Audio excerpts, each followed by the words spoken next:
সুন্দর করে মাখানো হয়ে গেছে। এখানে মুড়ি আছে, তেল আছে আর চানাচুর আছে, এটার মধ্যেই মাখাইলাম। 2 দিন হয়েছে ভাত খাই না, মুড়ি খেয়ে কি হবে? মুড়ি খেয়ে কি পেট ভরবে? ভরবে না কেন? তোমাকে না কালকে বললাম, মনে করো মরুভূমিতে আসো, সেখানে মুড়ি চানাচুর ছাড়া আর কিছু নাই, এটা খেয়েই বাঁচতে হবে, তাহলেই দেখবা মুড়ি খেয়েও তোমার পেট ভরবে। তুমি কি এরকমই করবা? তুমি তাদের বিরুদ্ধে দাঁড়াও না কেন? কার বিরুদ্ধে দাঁড়াবো? সবাই তো তোমার পরিবার, তোমার বাবা মা বোন বোন জামাই, এরা কি পরিবারের বাইরে?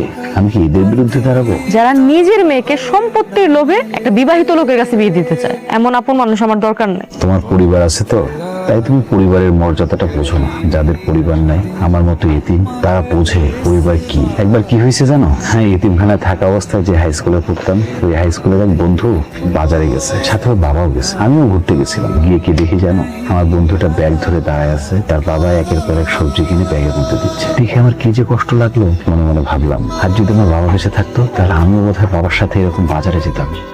আমি ব্যাগ ধরে রাখতাম, আর আমার বাবা হয়তো আমার ব্যাগের মধ্যে তরকারি কিনে দিত। তুমি কি কোনোদিনও তোমার বাপের দেখো নাই? বাবা মা কাউকেই আমি কখনো দেখিনি, আমি জানিও না তারা কারা। আরো কি হয়েছে জানো? আমি যখন সাঁতার শিখতে যাই, তখন দেখে কি সবার বাবা না তাদেরকে ধরে ধরে সাঁতার শেখাচ্ছে। আমি না সেটা পারি নাই, আমি একাই সাঁতার শিখেছি। আমার সাইকেল চালাতে যখন গেলাম, সবার বাবা তাদেরকে সাইকেল চালানো শেখাচ্ছে ধরে ধরে, তাদেরকে পড়তে দিচ্ছে না। সাইকেলে প্রথম উঠলে না সবাই পড়ে যায়, আরো বাবা তাদের সন্তানকে না পড়তে দেয়নি।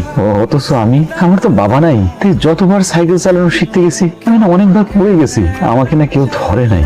আবার মনে করো, স্কুল থেকে সবাই যখন বাড়িতে যেত, সবার বাবা মা তাদেরকে পড়াতে বসাতো। আমি এতিমখানায় ফিরে একা একা পড়াশোনা করছি, আজকে যে এই পর্যন্ত আসছি আমার নিজের চেষ্টা। আজকে বাবা মা থাকলে হয়তো এই কষ্টটা করতে হতো। এই জন্যই বলছি, পরিবারের বাইরে কখনো যাবো না। আরে জীবন, তুই জানো রিয়া, একবার বাবা ডাকার জন্য আমি রাস্তায় বের হয়ে বিভিন্ন লোকজনের বাবা ডাকতাম, বিভিন্ন মহিলাদের যারা মায়ের বয়সী তাদের মা ডাকতাম। এতে অনেকে রাগ করতো, আবার অনেকে কিছু বলতো না, কিন্তু তাতে কি, আমি তো সুখী হইতাম, আমি তো নিজের মনের কাছে সুখ পাইতাম। বাবা ডাকার যে কি আনন্দ, সেটা শুধুমাত্র সন্তানরাই বোঝে। মানুষ তোমারে কিছু বলতো না?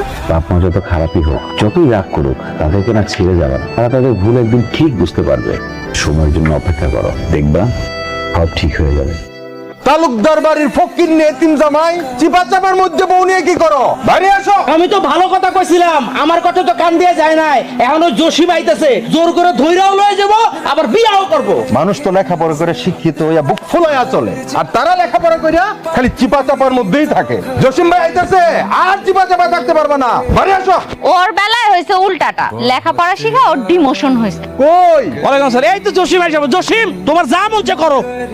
আমার না ভুল হয়ে গেছে, আপনাকে জমি নিজের করে নিতে চাইছি, ভুল হয়ে গেছে, আমার মাফ করে দিয়ে। আরে জসিম ভাই, আপনি এসব কি কইতাছেন? পাগল টাগল